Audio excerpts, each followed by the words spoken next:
Welcome back in a Chinese EV going through Europe. So we are now on our way back to Germany, currently going through Switzerland. And the topic of this video is about yesterday's announcement by the EU, or at least by one person, Ursula von der Leyen, to investigate the Chinese EV industry regarding price dumping and subsidies. And so, what better way to do this video out of a Chinese EV going through Europe? And by the way, we have around 800 kilometers that we need to cover today. We try to do it in one go. I think we could possibly do that from Italy to Germany, possibly do one battery swap on the way. So stay tuned, subscribe to the channel, and you'll get an update on how this whole journey went along. But now back to the topic of this video, which is about this investigation launched into Chinese cars, and in particular, of course, about NIO, because the share price reacted quite strongly to it, down more than 4%, which I found a little bit ridiculous, to be honest, in terms of that NIO is hit the most, because, given the valuation of NIO, it's definitely tough to argue right now that there's a lot of globalization or EU potential priced into the stock. Given how it's trading, I would argue the stock is really quite valued, even for a very conservative delivery case of this year. But anyways, this is another topic possibly. Let's talk about what the EU thinks here that they are doing, and what, in my point of view, is the actuals. Because the EU is of course now facing the problem that electric vehicles are coming from China, and they are way more competitive than what the old legacy brands have to offer in Germany or in the EU in general. But I would go so far and say that some of this competitiveness is even taken away by the fact that the Chinese manufacturers, they have to pay import taxes when they want to sell here, right? So even for BYD, this won't be an easy journey. For NIO, it's also going very, very slowly right now, really. And until they are starting to actually locally produce in Europe, I think until then, we won't see lots of competitive pricing, like price dumping that the EU is saying here in terms of undercutting the market prices. I think it's quite unrealistic to see a lot of that. And frankly, it's funny to see, because oftentimes NIO is referred to as being too expensive in the EU, and that is once again the case, mostly because of the import taxes which they have to pay. But this investigation is possibly even not too much about the consumer-facing side here in terms of what price you have to pay for a Chinese EV in Europe, but a little bit more on the general industry layout in China. So the allegations here are kind of that the Chinese manufacturers are getting sponsored by the state or get some subsidies and so on, which make it for them much more affordable and economic to scale up their production and now churn out great cars, great EVs at good prices, and even leaving them a profit and a margin. But I would argue here, well, let's also look at what's happening in Germany. There's more than 100 billion, if you believe this report by a German newspaper, that went into the support of the German automotive industry. Not everything going into the production and development of electric vehicles. Far from that. The German industry has been subsidized since many, many years, because of course it's also important. And to be honest, it's not even bad, right? This is a normal procedure. Let's not even talk about the IRA, the Inflation Reduction Act in the US, which will have extreme subsidies for American-based manufacturing and production. Lots about it in the area of battery manufacturing, but also generally for EV, and also some consumer side facing subsidies. So all in all, I think what they are claiming and alleging China is doing is frankly being done everywhere around the world.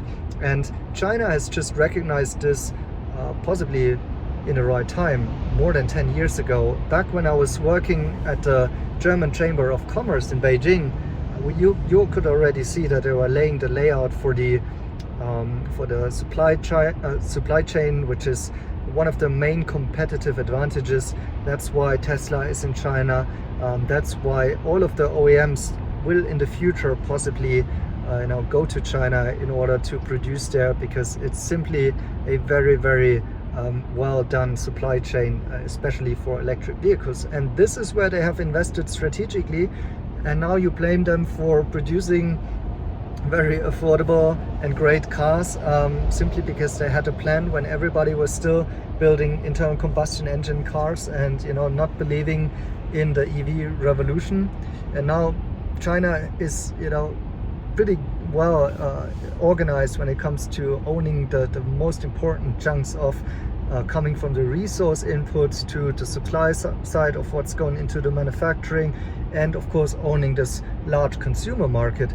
So yes, of course, it's going to be a pretty big challenge for the European automotive industry, but on the other hand, you will also see that they will be benefiting a lot by going there and producing there, and also selling those EV into the Chinese market, to Chinese consumer. So I'm not really sure where they want to go with this investigation here, because ultimately it will be tough to really point to something where there has been kind of a rigged, faulty, however you want to call it, type of subsidy that will be deemed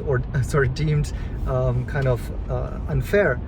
Because as I just mentioned before, like, everybody is doing it in the US, in Europe, and in China, of course. So I think this announcement by von der Leyen is largely politically motivated. It's a bargain chip in some bargaining with other topics, other matters between China and Europe. But ultimately, I think it will lead to possibly nothing, because what will be the outcome in the end, which is actually also good for Europe, is that the Chinese, they will come to Europe anyways and start manufacturing there in order to become cost competitive. Because in contrary to what is pictured here, that the Chinese will flood the market with cheap cars, I think the case is still that the Chinese will most likely need local production in Europe in order to be very competitive then. And so this is essentially what globalization is all about, and why Mercedes-Benz is embracing it, and why technically also Olaf Scholz is embracing it, because it's creating win-win situations. And again, for NIO, I think it's unfair to say that this is targeting NIO more than others. In fact, it's really not, because NIO is not the car brand that is dumping cheap prices into the market. That's not the case at all. Of course, we might want to see what's happening with the sub-brands, but that's something for the future. And in addition to that, I think NIO is already quite connected here in the local environment, and has built out a pretty good partnership and cooperation structure so far. And the next step possibly is local manufacturing. So I don't get why they are trying to be that hostile. Instead of embracing competition, become more competitive as European manufacturer, and then at the same time try and get as much Chinese investment as possible into the European Union, therefore creating jobs here as well, and make them also more dependent on us, because currently we are largely dependent on them. So this is kind of my takeaway on this whole situation there. Really don't understand the stock price movement according to it. Okay, adding to your video, Marcella, I have 2 points more to mention. What a coincidence that von der Leyen wants to get voted again for the EU. And just 2 days before she announced that she's investigating into Chinese EV makers, her election numbers were really bad, and it's not quite likely that she gets elected again. So she needed something, a headline, to really get into the focus again, which I think also plays into this. And Chinese EVs are just a very emotional topic to jump onto.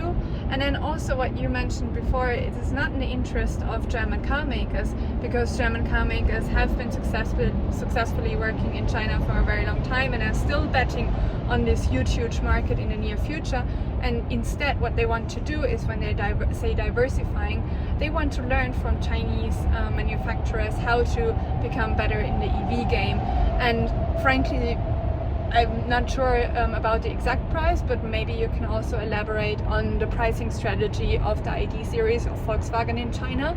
And it's just like a stone throw away to think about what China is going to do if there's going to be a limit on the EVs imported from China to Europe, if you compare the price dump that VW has done with their ID series in China. So I guess they're scared as well. That's a very good point. Yeah, if you're not aware, but you can get the ID3 for around 150,000 RMB, so that's below 20,000 euros in China. And this, how is this not considered price dumping, right? Because this is almost just paying for the battery, but certainly not for all of the cost of the car. So it's below manufacturing cost how they are making this available for Chinese consumers, which is great for the consumers in a way, but really for the industry itself, this is what really price dumping is all about. And I don't see anything like that from Chinese manufacturers, by the way.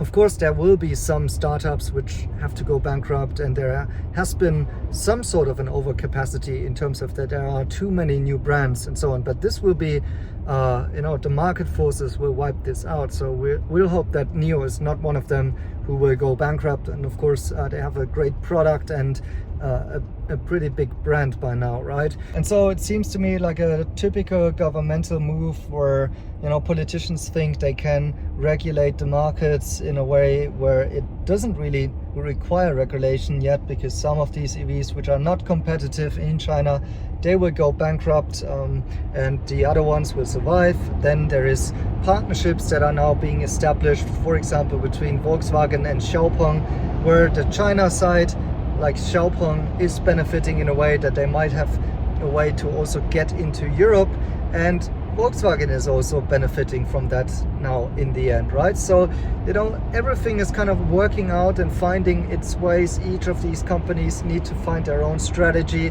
It will not be sustainable, for example, for BYD or Tesla to sell below cost prices like Volkswagen does. Also for Volkswagen, this cannot be the long-term strategy. So in the end, the market forces will, in my point of view, regulate themselves in this regard. I think we rather need some regulation in other regards, for example, better incentives for EVs in Europe, or maybe also some sort of a free trade agreement. Okay, that would be like top notch, but not very likely. But there are some bargaining chips between Europe and China where they could also make a couple more benefits for Europe's side to benefit from this wave of Chinese EVs. But on the other hand, as Olaf Scholz has said and many others, it should be to the benefit of the consumer, and all of this news around what von der Leyen said is too much in a sense about a trade war, really, right? So that's not what we need more of. Instead, more cooperation and better products for the consumers, in my point of view. Anyways, that's it. Quick take on that matter. Thanks for watching, and see you in our next videos. We have now 100 kilometers left, so gotta see if we can get a supercharger here and get a last juice up before we actually get into the German region where we can do battery swapping.